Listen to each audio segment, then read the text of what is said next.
Et en fait, à ce moment-là, bah, moi, je cherchais à trouver des solutions, je voulais gagner plus d'argent. Et en Ouais. attendant, je gagnais 100 euros par mois. Je commence à Mmh. vendre des casquettes, enfin, je fais des petits trucs un peu par-ci par-là. Et je sais plus comment m'est venue l'idée. Ah si, l'idée m'est venue comme ça. Notre père, justement, en question, avait utilisé le prêt étudiant d'Anthony, quand Anthony était à la fac de sport, pour financer la piscine. La piscine de chez lui, quoi, de chez lui. Et du coup, à ce moment-là, je me dis, mais si notre père, il a pu financer une piscine, bah, je peux peut-être bien acheter un bien avec un prêt étudiant, tu vois? Ouais. Et sachant que le prêt étudiant, ce qui était génial à l'époque, c'est que tu pouvais différer ton prêt dans le temps, c'est toujours le cas d'ailleurs, hein, Du et en nombre plus, d'années d'études, non? non, pas spécialement. Alors moi, c'était limité Non? à 5 ans dans la banque dans laquelle je l'ai fait. Donc D'accord. c'est-à-dire que la banque te prête, moi, en l'occurrence, elle m'avait prêté 45 000 euros, voilà, Ouais. et pendant 5 ans, tu as un différé total, tu payes que l'assurance, et donc du coup, tu peux acheter un bien et tu peux encaisser les loyers. Quoi, Et du coup, ouais. c'est exactement ce que j'ai fait, en fait. J'ai acheté ce premier appartement avec un modèle très conservateur où j'ai conservé le bien, j'ai encaissé les loyers, et 5 ans plus tard, parce que c'est un prêt qui était sur 10 ans, pendant 5 ans, il était différé. Par contre, après, au bout de 5 ans, il fallait rembourser les 45 000 euros en 5 ans. Donc, ce qui faisait des Eh ouais. grosses mensualités. Et Eh moi, ouais. au départ, quand j'ai pensé le projet, je me suis dit, bah, dans 5 ans, quand je vais avoir les grosses mensualités qui tombent, je vends. Dans le meilleur des cas, je fais une plus-value. Dans le pire des cas, je vends au même prix que j'ai acheté. J'aurais pris ma trésorerie qui était équivalente à peu près 10-15 000 euros à la fin des 5 ans. Et j'ai gagné 15 000 euros en 5 ans en achetant juste un appartement. Voilà. Donc Ouais, pas mauvais calcul en tout cas. c'est ce que j'ai fait avec une plus-value un petit peu plus importante. Donc on va dire que c'est un projet qui m'est revenu sur 5 ans 15-20 000 euros de bénéfice, quoi. Mais voilà un Ah petit mais peu comment. c'est tu vois, bon, on va parler de votre stratégie, mais ce que les gens voient pas dans l'immobilier, bon, vous, je vais pas vous le dire, vous l'apprendre, mais c'est pour tous ceux qui nous écoutent, c'est qu'en fait, il y a 2 choses, c'est qu'on voit pas forcément la revente. Les gens, ils en cumulent, ils accumulent, ils accumulent, mais il y a un mot qui revient là, il revient un peu plus depuis quelque temps, l'arbitrage. Et moi, c'est ce que j'ai fait et tu vois comme disent les start-upers, le game changer quand tu commences à arbitrer ton patrimoine et il y a des cash flows différés, moi j'appelle. C'est des cash flows où tu sais qu'à un moment donné, tu arbitres et là, tu peux avoir une certaine somme. Donc ça c'est plutôt cool. Donc là, toi, en tout cas, je comprends bien que c'est plutôt Alexandre qui a aiguisé un petit peu qui a affûté un petit peu l'analyse immobilière. Et tu en parlais un peu à Anthony ou t'étais plus en retrait, toi, Anthony? Tu suivais de loin? Parce que On était beaucoup moins proches qu'aujourd'hui par la force des choses, hein. Ouais. Franchement, on n'en parlait pas trop, hein. On n'en parlait Ah pas ouais? trop. C'est Même à un peu. repas de Noël? Même à Noël? Mais en fait, il y a eu 2 phases. Il y a eu la première phase où on a acheté nos 2 premiers biens. Alex a acheté Ouais. celui dont il vous en a parlé, c'était 2017 qu'on a fait ça. 2017. Et moi, 3 mois après, j'achète un premier bien similaire. Mais avec 0 connaissance, juste, la fierté et l'ego du frangin, plus, l'envie Ouais. d'aller de l'avant. Ça, c'était des premiers projets de base avec aucune stratégie. On n'en parlait pas au repas de famille le matin, rien du tout, tu vois? Par contre, après, à partir de 2018, entre 2019 et 2021, c'est là où on a vraiment mis les watts, où moi j'ai acheté 2 immeubles de rapport, Alex a acheté d'autres appartements, et cetera. Quand on est tombé dans la spirale, bon, bah, là, on en parlait souvent, on se tirait vers le haut mutuellement, les cerveaux commençaient à chauffer.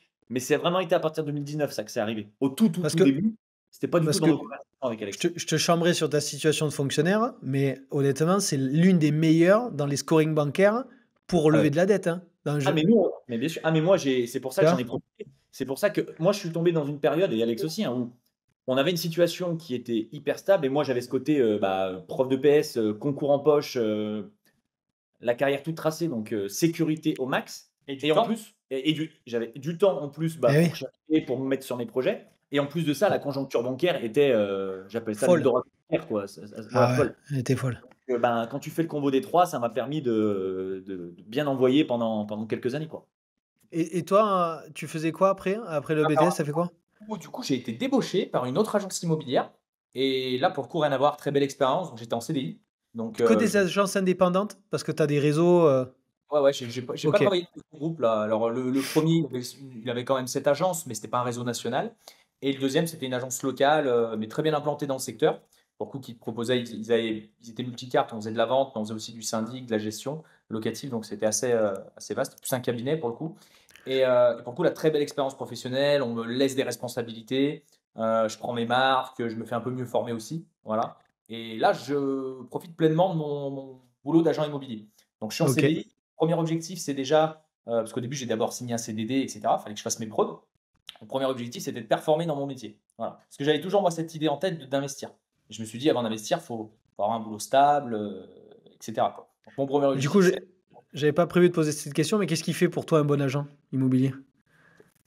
eh ben, c'est une très bonne question parce que malheureusement, alors là, ça c'est pur quand le marché est difficile, forcément, mais tout le monde aujourd'hui peut s'improviser un peu agent immobilier, malheureusement, avec les chaînes, etc., je ne Ouais. critique pas parce qu'il y a des très bons agents là-dedans aussi. Pour moi, un bon agent immobilier, c'est quelqu'un déjà qui a une vraie connaissance du terrain, que ce soit, même si c'est très compliqué, mais il faut avoir des bonnes connaissances au niveau des lois. Il faut être incollable sur tout ce qui est permis de construire, faut avoir des connaissances bancaires, il faut avoir des connaissances fiscales. On ne te demande pas d'être fiscaliste, on ne te demande pas d'être banquier, mais il faut avoir, pour moi, avoir quand même des bonnes connaissances dans tout, dans tout ce que tu vas tourner autour de l'agent immobilier, sur les travaux. Il faut être bon conseiller. Voilà. Il ne faut pas être simplement un ouvre-porte. Il faut avoir aussi un pouvoir de négociation et aussi, savoir aussi valoriser un bien et savoir montrer aussi à un client, entre ce qu'il veut et ce qu'il peut avoir. Voilà, la réalité, enfin, c'est vraiment assez vaste, hein, moi je trouve le métier d'agent immobilier et ça passe aussi beaucoup, très simplement, par être rigoureux et professionnel. Simplement, sois à l'heure à tes rendez-vous, sois pro, aie la connaissance du bien que tu fais visiter, aie la connaissance de ton client et déjà tu as 80 du travail qui est effectué, pour moi. Voilà, honnêtement, on en croise beaucoup, on en est loin là. Et On en- on en- c'est grave et dommage, je trouve, pour ce métier qui est quand même un ouais. très bon métier. Il y a des gens qui font très bien ça, enfin, voilà. Mais ouais, ouais, c'est malheureux, il y a beaucoup de personnes qui le font mal. Alors je te dis pas que j'étais le meilleur agent immobilier, loin de là. J'essayais de faire au mieux, d'être, le plus Non, mais professionnel, c'est carré voilà, quoi. carré, voilà, voilà. Donc, Bon, ok. ça pour moi dans les critères pour être un bon agent. Bon, du coup, vous avez aiguisé un petit peu votre façon d'investir, hein. Mais bon, pour arriver au logement atypique dont on va parler, euh, qu'est-ce qui a fait que vous êtes dit, vous avez fait un test, vous avez vu un peu à droite à gauche comment ça se passait, à l'étranger, je sais pas, de l'inspiration, du plagiat, qu'est-ce qui s'est passé pour que l'œil s'aiguise davantage vers ce type, parce qu'il y a le saisonnier, le Airbnb, mais après, vous avez poussé le concept encore plus loin. Donc, qu'est-ce qu'elles ont été les deux marches pour en arriver là où vous en êtes? Ouais, bah, écoute, encore une fois, une constatation et finalement, c'est bien des fois se retrouver face à un mur. C'est marrant, genre, on était en conférence hier avec Anthony, on en parlait. Ouais, En fait, moi, à un moment dans mon parcours d'investisseur, donc comme on te le disait, moi j'ai commencé à investir en 2017. On a fait une très belle année 2019 avec Anthony en termes d'investissement. Anthony il a acheté 2 immeubles de rapport, enfin un immeuble de rapport, il avait fait sa résidence principale. On avait lancé un projet de construction à l'étranger.